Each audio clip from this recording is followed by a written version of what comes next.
Hello and welcome. My name is Erin and I'm really excited to have you all here today because I will be reviewing the Ella Rae SuperWash Classic yarn.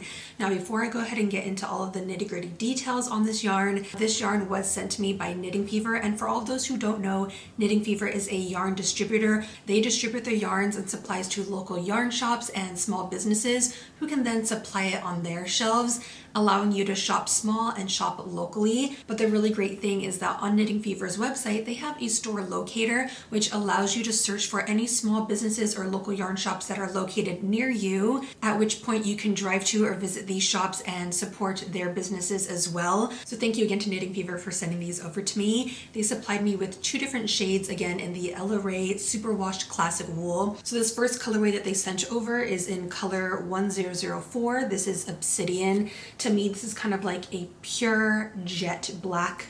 It doesn't get deeper or more pigmented than this colorway. And then the second colorway that they sent over is color 1028.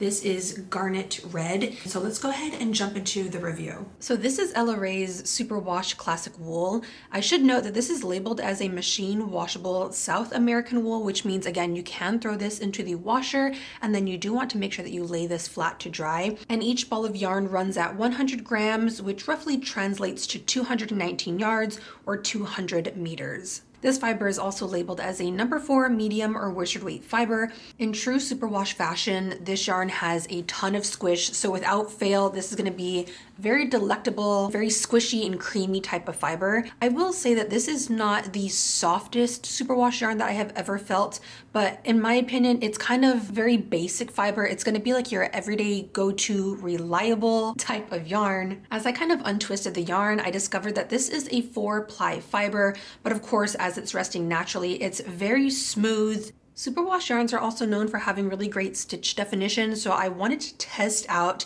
and swatch up some cables. So here's my swatch, and as you can tell, it's not perfect by any means, but we're just gonna roll with it. That's part of the fun with crafting, is that things are never gonna be perfect, but we're still gonna find the beauty in them.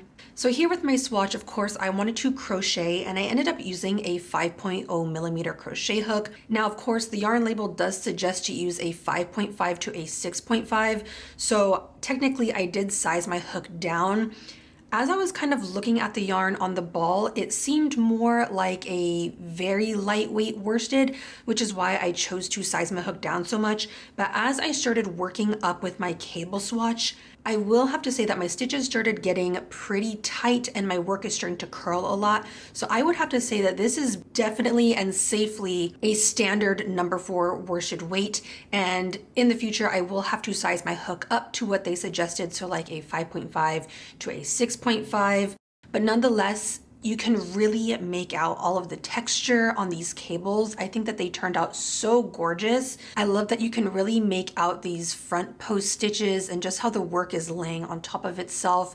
Again, you kind of get like that braided wrapped technique. Superwash Classic also has a pretty wide range of solid colors. As you can see, we have a good amount of these neutral basic colors, and then it kind of shifts more into these blue tones, deeper blue tones, and then a slight mixture of purples, pinks, and reds. I would like to see, though, in the future, a wider range of these solid colors, perhaps some yellows, a few different kinds of like oranges or brownie oranges.